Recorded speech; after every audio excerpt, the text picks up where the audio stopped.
आप यह भी जान लें कि आप ढेर सारी दौलत कभी नहीं कमा सकते अगर आप में अमीर बनने की प्रबल इच्छा नहीं है और अगर आप वास्तव में यह विश्वास नहीं करते कि यह दौलत आपके पास होगी। मस्तिष्क की कोई सीमाएं नहीं है सिवाय उनके जिन्हें हम मान लेते हैं।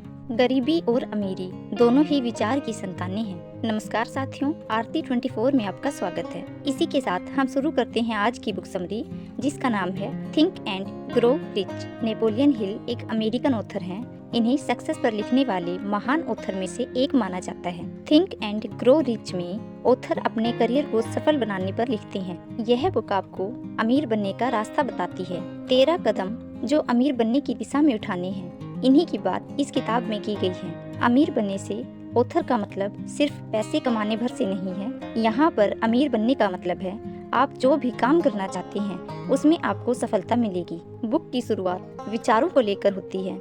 अगर आपके पास एक दमदार विचार है तो आप कुछ भी कर सकते हैं। सोचकर कुछ भी किया जा सकता है। हमारा मस्तिष्क जो सोच सकता है वह कर भी सकता है। ऑथर यहाँ बताते हैं कि असफलता का जो मूल कारण होता है वह होता है अस्थायी पराजय के साथ मैदान छोड़ देना।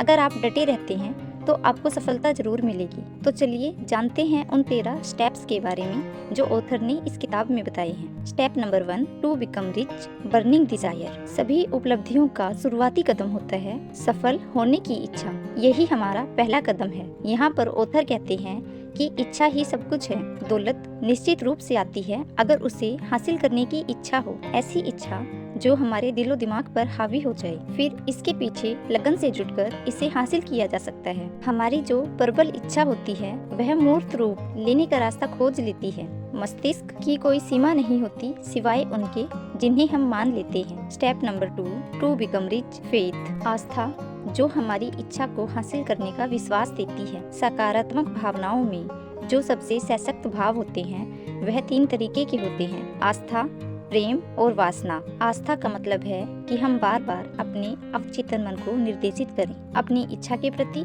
अपने लक्ष्य के प्रति। अगर आपके अवचेतन मन में आपकी आस्था ने घर कर लिया है तो उसे सच साबित होते कभी देर नहीं लगती। अगर नकारात्मक बातें हम अपने दिमाग में भरेंगे तो उसके नकारात्मक परिणाम ही होंगे। यदि सकारात्मक निर्देश हम अपने दिमाग को देंगे तो उसके सकारात्मक परिणाम होंगे।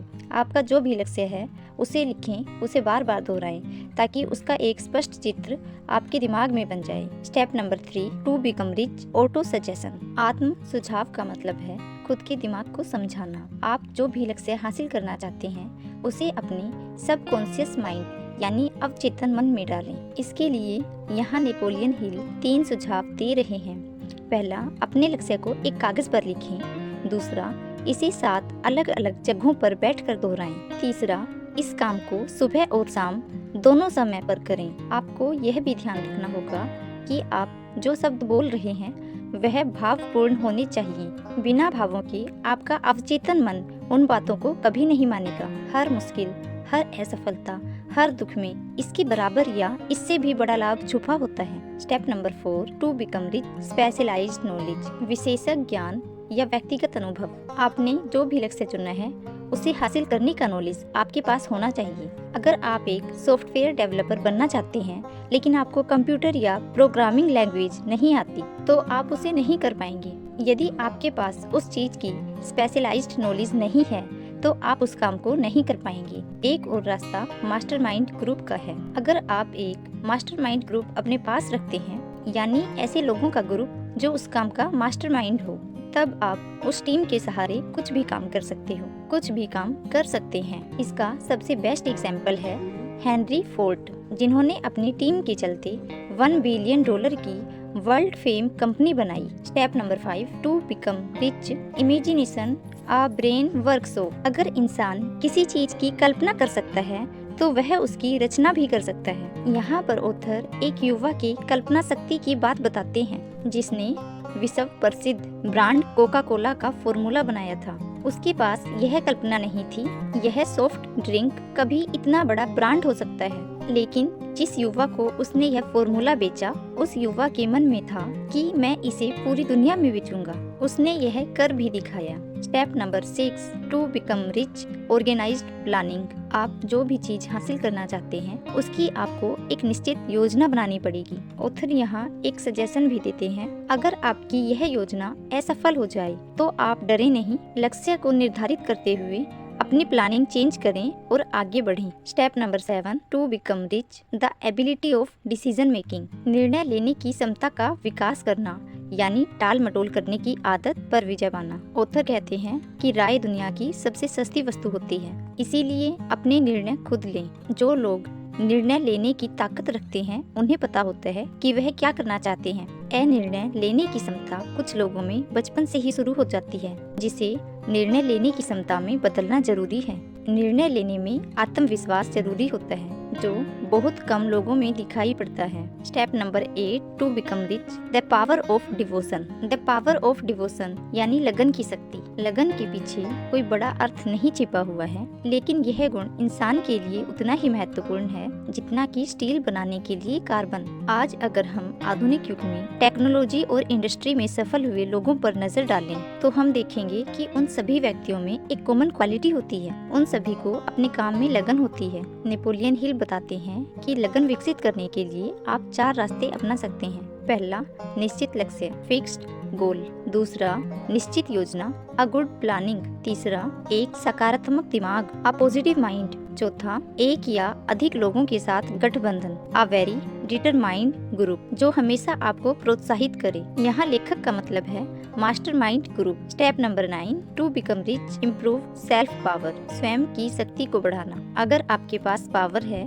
तो आप सब कुछ हासिल कर सकते हैं। बिना पावर के आप कितनी भी प्रभावशाली योजनाएं क्यों न बना लें, उसमें आप सफल नहीं हो सकते। अमीर बनने के लिए पावर का होना बहुत जरूरी है। अब बात आती है कि ब्रेन पावर को कई गुना कैसे किया जाए। How to increase your brain power. जब एक से अधिक दिमाग एक साथ काम करेंगे तो आपकी शक्ति में अपने आप इजाफा होगा। यहाँ पर ऑथर टीम वर्क की बात करते हैं। Step number 10, to become rich, sex transmutation. Sex energy का रूपांतरण मतलब एक तत्व या ऊर्जा का दूसरे रूप में बदलना। लोग सेक्स को सिर्फ शारीरिक सुख के रूप में लेते हैं, लेकिन नेपोलियन हिल इसके पीछे 3 संभावनाएं देखते हैं। पहली संभावना है मानव जाति का स्थायीकरण। दूसरी संभावना स्वास्थ्य बढ़ाना। तीसरी संभावना सबसे अधिक महत्वपूर्ण है रूपांतरण यानी ट्रांसफॉर्मेशन के द्वारा औसत दर्जे का व्यक्ति जीनियस बन सकता है। सेक्स एनर्जी को अगर पॉजिटिव एनर्जी में कन्वर्ट किया जाए तो कोई भी आदमी जीनियस बन सकता है। कुछ लोग काम वासना के कारण खुद को नीचे गिरा देते हैं बजाय कि ऊपर उठाने के। काम वासना का रूपांतरण जरूरी है। यदि इसी एनर्जी को दूसरे रचनात्मक कार्यों में लगाया जाए तो यह बड़े से बड़े असंभव कामों को भी संभव कर सकती है, लेकिन काम वासना में लिपटा हुआ आदमी कभी सफल नहीं हो सकता। Step number 11, to become rich, control of subconscious mind. अवचेतन मन पर नियंत्रण करना। अवचेतन मन वह अवचेतन मस्तिष्क वह क्षेत्र है जिसमें चेतन मस्तिष्क के द्वारा 5 इंद्रियों के माध्यम से जो बातें पहुंचाई जाती हैं उन सभी का रिकॉर्ड दर्ज होता है। यह विचार और छवियों को ग्रहण करता है, चाहे वह जैसी भी हो। अगर हम अपने अवचेतन मन तक सकारात्मक विचार पहुंचाएंगे तो वह पॉजिटिव बैकअप रखेगा, वहीं अगर नकारात्मक विचार पहुंचाएंगे तो नेगेटिव बैकअप रखेगा। नेपोलियन हिल के अनुसार इच्छा, आस्था, प्रेम, वासना, उत्साह, रोमांस और आशा ये सभी सकारात्मक भाव हैं। सभी सकारात्मक भाव को हमें अपने दिमाग में रखना है। जो नकारात्मक भाव की श्रेणी में आते हैं, जिनको हमें हमेशा अपने माइंड से दूर रखना है, वह है डर, ईर्ष्या, घृणा, लालच, क्रोध, प्रतिशोध, अंधविश्वास। Step number 12, to become rich, a fresh brain. हम सब का मस्तिष्क 2 तरीके से काम करता है। हमारे मस्तिष्क में 2 तरीके के सिस्टम होते हैं। एक होता है ब्रॉडकास्टिंग सिस्टम, दूसरा होता है रिसीविंग सिस्टम। मस्तिष्क की शक्ति अमूर्त होती है। आप हमेशा अपने दिमाग को अपडेट रखें, अपने दिमाग को हमेशा फ्रेश रखें। आपका ब्रॉडकास्टिंग और रिसीविंग दोनों सिस्टम एकदम सही काम करने चाहिए। Step number 13, to become rich, the use of sixth sense, छठी इंद्री का प्रयोग। नेपोलियन हिल एक महत्वपूर्ण बात याद दिलाते हैं कि सफलता की सीढ़ी पर ऊपर की तरफ कभी भीड़ नहीं होती। शेष 12 सिद्धांतों को पूरी तरह अपनाकर ही आप इस 13वें सिद्धांत का यूज कर पाएंगे। विज्ञान अब तक इसकी खोज नहीं कर पाया है कि छठी इंद्रिय वास्तविकता में क्या है। यह ही वह रचनात्मक कल्पनाशीलता है जिसके द्वारा विचार और योजनाएं आपके दिमाग में कौंधती हैं। इसका प्रयोग दुनिया में बहुत ही कम लोग जानते हैं। तो दोस्तों, ये थी हमारी आज की इस अमेजिंग किताब की बुक समरी। आपको कैसी लगी कमेंट में जरूर बताएं। वीडियो को लाइक करें, चैनल को सब्सक्राइब करना न भूलें और साथ के साथ इस वीडियो को अपने दोस्तों के साथ शेयर भी करें। अपना कीमती समय देने के लिए धन्यवाद। आशा है आप सभी को वीडियो पसंद आई होगी।